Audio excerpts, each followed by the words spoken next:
Hey, what's up guys? It's Farmer Jack, and today I feel like I'm in Hawaii because we are about to plant a macadamia nut tree. So we're gonna put it in the ground now and I'm gonna show you how to do it. Cool, so the first step is to find a location that drains well.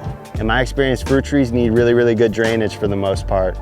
There are a couple that do well in low-lying areas, but for the most part, they want to drain well. So right here is really great because it's far away from the pond draining area.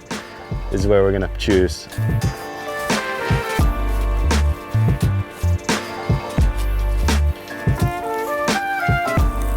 You also want to shake out all the dirt as you do it, so you have a lot of this good native soil that you want to keep there. Not make a big hole where the water will all kind of cave in. So you want to kind of get rid of the good stuff. Get rid of the weeds. And when you are digging, you want to make sure you don't hit any like pipes or anything that might be underground. So if you feel something, it could either be a root or a rock or something, but go check before you start hacking at it, because it could be a line, electric line or septic or something like that. You make a nice hole right in the native sand. And when you place your plant, if it's light like this, it's super easy to remove, right? Kind of chill.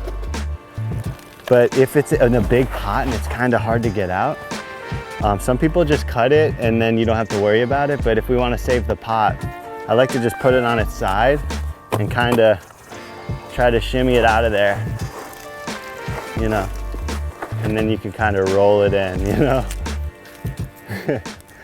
When you place it though, you want to make sure here in Florida it floods like if we get a big storm, so you want to make sure it's still perched up like a couple inches off the ground, you know, an inch or two. Nothing crazy. Sometimes we'll perch it up too much at like 6 inches. It'll be like wanting water during the dry season, you know. So you want a kind of healthy balance where it's just above the grade. A lot of people pour compost into it, but I wouldn't do that unless you're trying to like put peat in to acidify it. Like I would just put the sand right in it, because A, you want to use the native soil for them to acclimate it, and B, if you put compost around their like root mass, they will just be happy and their roots won't really go out and search for nutrients, how I understand it. So this way, they're gonna go seek it out and get really strong sooner.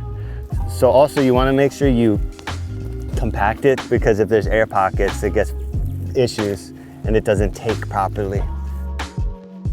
Cool, now that we got the tree in the ground, we're about to put compost and mulch on top. And this is probably the most important step, because A, we need to feed the tree. There's not a lot of nutrients and like stuff for our fruit trees in the soil here. So we want to put a bunch of nitrogen and a bunch of stuff that plants love down, which is compost in our experience, and mulch are the best natural, sustainable fertilizers for fruit trees, and that's what we use. And then again, we pack it in. And then look, now you can see it is like a couple inches, right, off the grade. So it ends up being like a baseball mound, you know? But nothing too crazy, it's just a couple inches off. So if we get a flood, it's gonna drain well.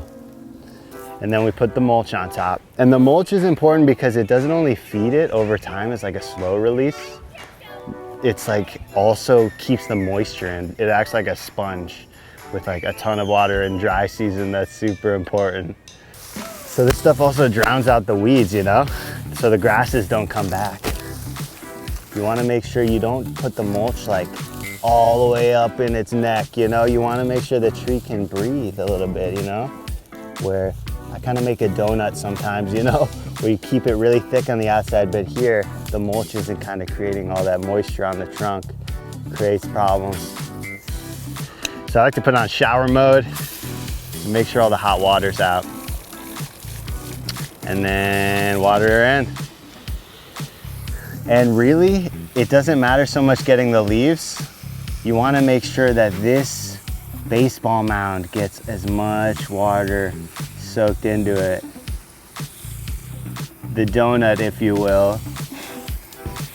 So we give it a heavy watering before we take off, because in this Florida soil, it's sand. It drains super well when it does drain.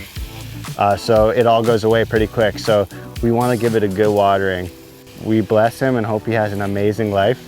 And we're going to do our best for him to produce and thrive for us. So I hope you guys learned a lot in this video. If you have any questions, put them in the comments below. I would love to answer your questions. We could do all sorts of fancy stuff to feed this tree more, but I like to go natural.